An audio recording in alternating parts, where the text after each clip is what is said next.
Today I am sharing my experience playing Hell Let Loose over the last couple of weeks as a newcomer. I grew up playing Call of Duty and Battlefield like most of us, but it has been a while since I played a first-person shooter that emphasized a raw and realistic war experience. So if you are also looking for that same experience, stick around and check out one of the few games you might be sleeping on like I was. Got him! This is Hell Let Loose. I discovered it thanks to the quality of Call of Duty dive bombing over the years, along with the far out there unrealistic approach they seem to jerk off to more and more, whether it be the skins or the movement, along with the most recent installment of Battlefield, which we all know how that went. Combined with friends shackled to the SBMM in Call of Duty that treats you worse than an unstable ex-girlfriend, I was stuck in the gulag waiting for a game to sweep me off my feet. Needless to say, that didn't happen, so I searched for first-person shooters that might bring me back into that raw, unforgiving, and gritty war experience I've been missing. I stumbled upon the likes of Hell Let Loose, Squad 44, and Arma Reforger, which I will also be sharing my experience in the other two titles eventually. So be sure to subscribe and turn notifications on if you like this video, so you don't miss those when I drop them in 3 years. Once Hell Let Loose was ready, I fired it up and jumped in balls deep. I was in, and at first glance, it fit like the home I've been missing all my life. No obnoxious storefront or battle pass trying to edge me into separating ways with my money, especially for an overpriced skin, which will be wiped and lost forever whenever the devs feel rich enough to launch version 4, 5, and 6, and so on. Finding a match was, well, it is not the quickest, since most of the time it looks like this if you have no friends as well. To be fair though, I do not believe I have waited longer than 10 minutes for a match, so it should not be a big concern unless you only have an hour or less to game at a time. You start out on one side of the map like any other game, and then very soon realize driving is much faster than running. Hindsight 2020, you can also just redeploy from the menu. Luckily a fellow soldier was driving by and gave me a ride to the middle of nowhere, where I decided to go my own way. Turns out that was a good idea, as anything can and will explode from artillery, including me. Yes, get used to seeing this screen while learning this game. Even teammates will do you the honor, as just like in real life, nobody gets a name tag above themselves. I could not stop praising the detailed gore in this game. I mean, that guy was just there, and now he is spread all over like cream cheese on my morning bagel. It's beautiful. Seeing the queue that you downed or ended an enemy player brings that next level of immersion, and it is such a small detail. There is an emphasis on teamwork and communication to win, and it shows when teams communicate against teams that do not. If your style is phase solo tricks, this game likely won't be your favorite for many reasons.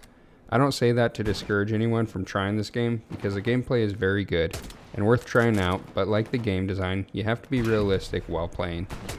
If you're like me and tend to get the jump on people in gunfights, think strategically, and play objectives, then you will absolutely regret sleeping on this game like I was before picking it up. It's raw and feels at home for a World War II game. Words can't explain the moment of panic when you miss your shot or hear the snaps from a rain of machine gun fire causing you to lose your motor skills and become a damsel in distress. The deaths can be frustrating after trying to creep around like a shadow for 10 minutes, but the kills and capturing of objectives far outweigh any frustrations. The flow of each battle can vary greatly and be difficult to pick up at first. Finding yourself 3 objectives away from the fight or deserting at the edge of the map will feel still and boring. Talking to people and most importantly, following the squad leader orders will make grasping the flow of each battle and the tactics used a breeze. Once you start to understand where the action is and where it is moving next, this game becomes intense and addictive as you get consumed in every aspect of trying to conquer your enemies.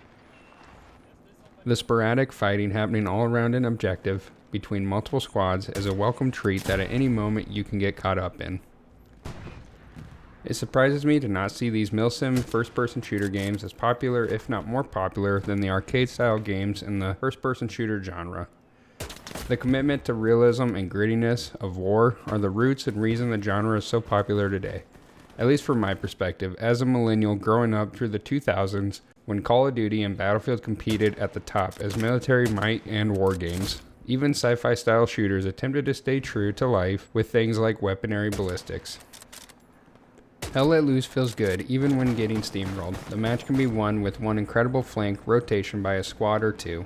Most importantly, win or lose, it is a fun and hard-fought battle more often than not. On top of all that, the community is awesome, having not met one person who was unbearable and miserable. In fact, most were more than friendly after discovering I am new and learning the ropes, answering all of my questions cheerfully, no matter how obvious the answer was to them. I feel that Hell Let Loose bridges the gap between fast-paced, dopamine-reliant arcade-style shooters and heavily realistic tactical milsims like Arma and Squad. It is a harmonious blend of fun to play and being realistic in the right way, while not being too serious that it sucks the fun out of gaming. Like a $25 hook. You know what I mean. I want to talk about performance since it is often referred to as important to run any game. I read some issues about performance while researching this game and in the milsim niche as a whole, which made me a little nervous about trying out these games. Fortunately, after 43 hours of playtime, I can say I haven't noticed any game-breaking performance issues on my system. The only times I had any issue were when I tried recording at 4K, and I also got stuck on a tree during another match. Other than those isolated experiences, the performance has been good for me with frames averaging between 80 and 120 frames while playing at 4K with medium-high settings and recording at 1440p. For reference, my rig has a water-cooled 5900X, 3080 Ti, more NVMe storage than my apartment has square feet, and 32 gigabytes of RAM if you are curious. That pretty much sums up my experience on Hell Let Loose after taking the plunge and trying out a great game that I only wish I would have played sooner. So my final take on Hell Let Loose would be that this game has brought back a love for first-person shooters I haven't felt in a long time. In fact, since the push away from focusing on realism and quality of life for end users to churning out more cash grab tactics and bottom line only mentality by big titles. This is the experience I've been missing at large, and hope anyone tired of the heavily tampered experience in bigger titles gives this game along with other smaller titles a chance, showing love and support for great gaming experiences delivered by smaller dev teams over hyped up regurgitated copy and paste games delivered by corporate greed.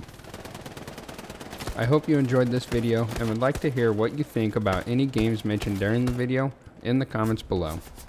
Have a wonderful day and remember to smile.